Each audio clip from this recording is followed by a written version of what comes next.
Hello and thanks for tuning in. Welcome to the New School of Super, Sunsuper's podcast and webinar series about all things investment markets, money matters and making sure you achieve your retirement dreams.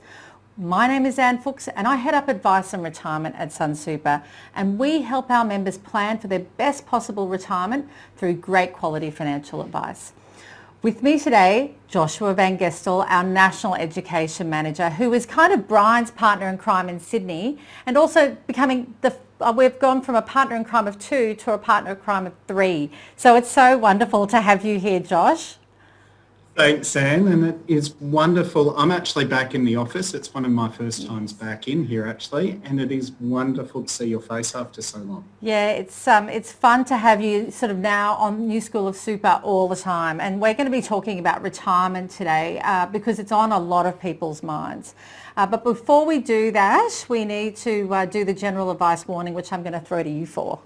Absolutely. Thanks, Anne. So just a reminder that what Anne and I are covering today is of a general advice nature only.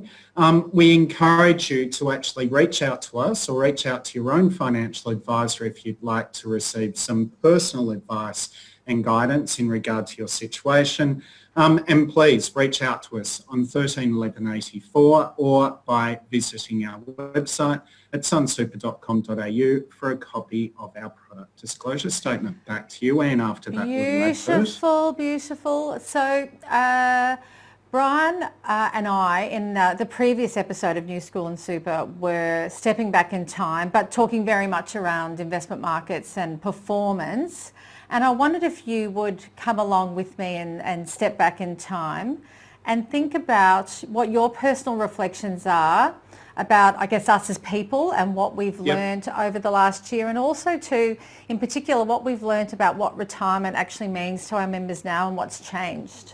Absolutely. So, and I think a lot of people over the last 12 months have had their plans really changed, that they maybe have pushed back retirement, perhaps brought it forward, maybe still don't know what they're doing. And I've seen that with a lot of our members, and I think even personally I've had my plans changed dramatically.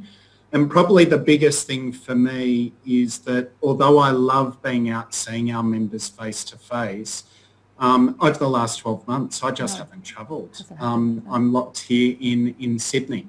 So for me personally, and I do use this reflection as well for many of our members, that for me personally it's forced me to actually slow down. The way I not only work, but the way I think I am in life has slowed down. And my reflection on the last 12 months, and perhaps my encouragement for some of our listeners or those watching, is to think about what they've gained from the last 12 months and what they can actually do with that moving forward. But that isn't to play down the significant impact that the last 12 months has had in other areas, both on me, but also obviously on our members. And I think maybe you would be the best one to hear day to day and from your team what our members are actually saying to us. You're spot on. Certainly there's a level of gratitude just about the simple things in life and you know that family are healthy and well and safe and having money in the bank. And if I go to the latter, maybe if you can sort of play along with me a bit here, and if I play the voice of members that are calling us and pose those questions on their behalf to you, that the questions that we continue to get asked. So if I step back to March last year, it was, should I move to cash? When now the questions move to, well, what if there's another big market correction? What does all of this market volatility mean to someone who wants to retire in the foreseeable future? Yeah. And that's a great reflection, and I even think about the retirement income seminar or webinar that we did late last year, and we had people asking us the questions about, is it right for me to now move back out of cash?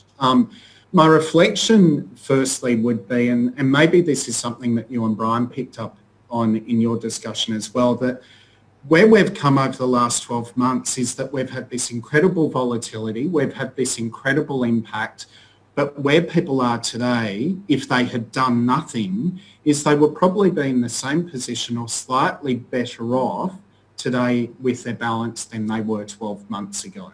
So probably my reflection there is that often we make our decisions based on what markets are doing today or what our sentiment is that they'll do over the next week or month. And it's very hard for us to hold on for the long haul. And so thinking about what markets have done over the last 12 months, and that some people may have moved to cash, some people may have withdrawn balances when they needed to, and we accept that, but those decisions will have a long-term impact. And so if I'm thinking about people now who might still be a bit nervous, well, my first reaction would be give us a call. Help us discuss that nervousness with you and give you some assurance and make sure you are in the right investment choice for you. But the other thing is to really think about, well, what risk are you willing to take? What timeframes do you have? And it could be that the volatility that we've experienced over the last 12 months, the volatility we may continue to experience, that you can better accept that and understand that as part of the journey that you've got going into your retirement. But my first point and my last point on that would actually be to speakers to make sure that you're invested in the right way for you. I think that goes a long way to making you more comfortable as we will see volatility, whether it's part of COVID or whether it's another future crisis. And you touched on it, Josh. Money makes people very emotional, and what has happened over the last 12 months, the volatility has elicited the emotion of fear for many people, because whether someone's retiring with 80,000 or 800,000, those members, we all work really hard, and that is, a precious nest egg that most people don't pay any attention to until such time that you can see the end of your working life in front of you. And then, so naturally, that emotion of fear kicks in and causing a reaction and wanting to do something to protect that nest egg. So I think that is very wise counsel. And that's very true, Anne. And I think as well that there would have been a lot of people impacted over the last 12 months, whether that just be on their balances or whether it could have been emotionally, that mentally they feel that they're just not prepared for retirement, or maybe they're feeling they're being forced into retirement unprepared.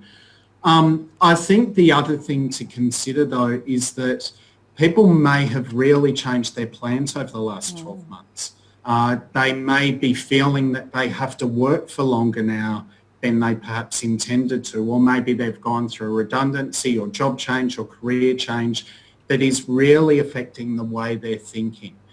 Again, and I don't want to be sounding like a broken record on this, but again, I think it's important for those people that do feel they're in a bit of uncertainty or in a holding pattern about what they need to do, what they need to think about, or what they want to do with their retirement. Reach out to us, give us a call, speak to their own advisor if they've got one, and just check back in on those plans that they may have had. See whether they're still right, see whether they need adjustment. But again, it's all about just getting that comfort and certainty. And you're spot on again, because at the end of the day, there's no right answer. Everyone's personal circumstances are different. You might be tired. Your job might involve you standing on your feet all day, and or you might be caring for family. Everyone's situation is different, which is why having that conversation is so important. We are seeing some members calling us, Josh, and your thoughts around they're recipients of JobKeeper and what's going to, JobKeeper, and then also too with the federal budget. They're hearing a lot of noise about superannuation. It's getting a lot of press in the media, and then the future budget that's coming in May. Yep. I guess that's a really big question I'm throwing at you, but what's the government, I guess, in their policy? What role or impact could that have in terms of members thinking and deciding when is the right time for them to retire? There is a lot going on in terms of policy settings at the moment, and I think if you play it out, we've seen us moving down this path with reviews and other reports and things that have been occurring over the last few terms of government. With what we can see though at the moment and coming up, I would actually suggest that you almost break it down to what's going to affect me over a long term, so particularly for people who may be younger, and what policy changes and announcements are being made that might affect my retirement if it's more immediate. And so if I can just unpack what I'm meaning there, that we know the government's grappling at the moment with increases to superannuation guarantee. And forgetting the politics and all the rest of it, they are going to have to make a decision sometime between now and the next budget in May about what they're going to do with superannuation guarantee. But if you're really close to retirement, the impact of that is going to be minimal, okay? So there is legislation and policy playing out that I put in that bucket. It's only going to affect you if you've got a long time to play to retirement. I think then in the other situation, what we've got is that there are people who are maybe early in retirement or getting close to making that decision. We are going to see JobKeeper end shortly. Have people been holding out for that and in making plans to then retire? And I'd suggest that it is probably never a smart move to hinge your retirement plans on legislation or on policy, because that's always going to move. And again, I would probably encourage those people to think more broadly about their retirement plans and options and maybe reach out to us on that. But there are other things that you need to consider. We've got the potential, and maybe we'll talk about this in a moment, but we've got potential maybe to see an increase in some of those contribution caps later this year that might give a bit of flexibility with contributions. We've also got things like the government has previously provided assistance by reducing the amount of income you have to take from retirement accounts, and we're going to see that finish on the 1st of July. So again, there is immediate policy settings that I think are coming into play and maybe should be thought about in discussion, but there's these longer term policies around super guarantee and other things that I think is taking up a lot of airplay and making a lot of noise, but maybe their impact for those close to retirement isn't so big. And it's interesting, Josh, it's almost like the tale of two cities or tale of two different types of members, those fortunate that have been lucky enough to keep their job, and because we haven't been able to go anywhere or do anything, they've got excess surplus cash and they want to sort of get that money into super, and then conversely those people that are desperately worried about this, job security and the like, and are terrified. So I guess you've covered out both of those scenarios there. And I think, I hope he's not going to be watching this, but my next door neighbour, for example, he took a redundancy very late last year.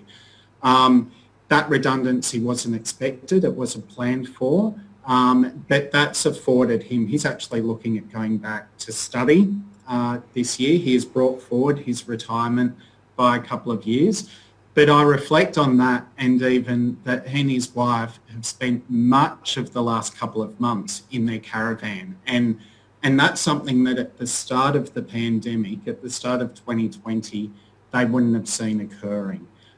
So I agree with you that for many there has been opportunity, although there's been uncertainty.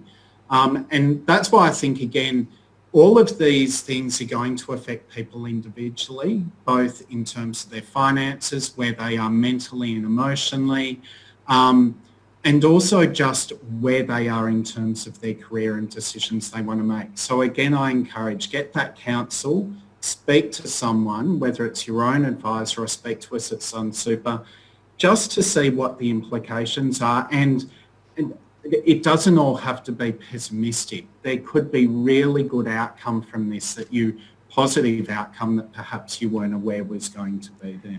And one of the changes last year was those members who were in retirement and drawing an income could draw down less, because obviously a lot of our members were calling saying, well, I don't really need the income at the moment because I'm not going anywhere. And I don't really want to draw down the income because I don't want to lock in a loss, while markets are down.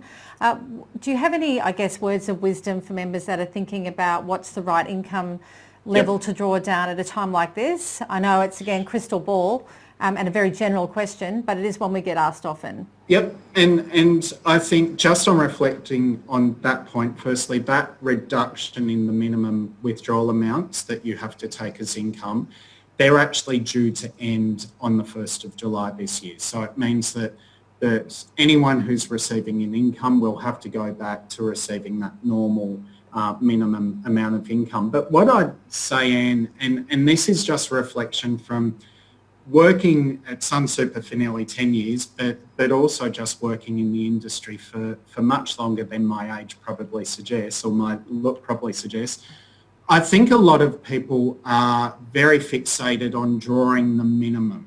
I think a lot of people are very fixated on taking the least amount they can from their super to cope with things like what we've experienced over the last 12 months, or to try and maximise their balance. My question would be, or probably my thinking would be, that don't always go right for the minimum. Speak to an advisor, get some guidance on what amount of income you actually need, and that's where the discussion should start. It shouldn't start with a piece of legislation that says you must withdraw at least X amount. And the reason why I say that, especially if we reflect on the last 12 months, as you said, a lot of people have saved a lot more money than they perhaps were going to spend. We've seen balances perhaps recover more than people expected or anticipated. Does that give them some freedom and flexibility with income once we see that some confidence does return? And you said that what income you need, and I sort of think, or what income you deserve. There's many of our members that probably live much more frugally than they need to, because they see their superannuation or as an estate planning tool to hand that on. And look, I totally understand, and as where that comes from. But certainly, a superannuation was created to draw an income from, as opposed to an asset to hand down to the next generation. And you've worked really hard, and so making sure you enjoy it is important, because as my grandmother used to wisely say, you don't go to the bank on the way to the cemetery, or the crematorium. It's, you can't take it with you. Josh, is there any, I guess, final reflections around, retirement and things for our members just to take stock of before we finish up this episode? Absolutely. So a couple of things, if I do want to just crystal ball on some potential things that will come into play this year. Now, we've talked about the super guarantee discussion, but we're also possibly going to see an indexation in the contributions cap, so how much money people can add into their super. At the moment, they can put in pre-tax $25,000 a year. There is the potential, and maybe next time we do a podcast, Dan, we'll know by that point, but there is a potential that will increase to $27,500. So just giving a bit more room for people to make additional contributions super. And after-tax contributions, which currently they can make $100,000 a year in after-tax cons, that may increase, depending on indexation. Potentially that could increase to $110,000 a year, or $330,000 over 3 years. So that's a bit of a watch this space. That's not locked in yet, but that could just provide, for those that are getting closer to retirement, some real opportunity. The other thing I would probably say on a more personal note, and I've had conversations right throughout this crisis with both our members, but also with my own family, including my mother-in-law and my own parents. And I think it's in taking some comfort, checking in on where your super is. I think a lot of people talk about what they're thinking is happening, or where their balance might be, or thinking about where they might be invested. what I think is really important, Anne, is that people do engage with their super fund. That if you've got an app downloaded, if you've got access to your information online, make sure you view it. If you've got the ability to speak to people at your super fund, call them. I think it's important that people dispel some of the rumours or some of the assumptions they have regarding their savings and actually engage with it, and then talk to us about what they can do with that. So know what position you're in, really in, know how you're invested, engage with it, and then have a discussion about what you can best do with that. That's a beautiful way to finish off, Josh. Very wise words. I think on that note, I'll look forward to maybe the next time we catch up, we know a little bit more about what might be happening in the legislative front, and hopefully the market hasn't been too volatile over that period of time. But thanks for joining today, Josh. Thank you, Anne, and it is wonderful to see you again. So thank you to our viewers and listeners. Again, as Josh said, we have our app and our website, sunsuper.com.au. You can call us on 13 1184. Thank you very much for joining us, and we look forward to you joining us again soon.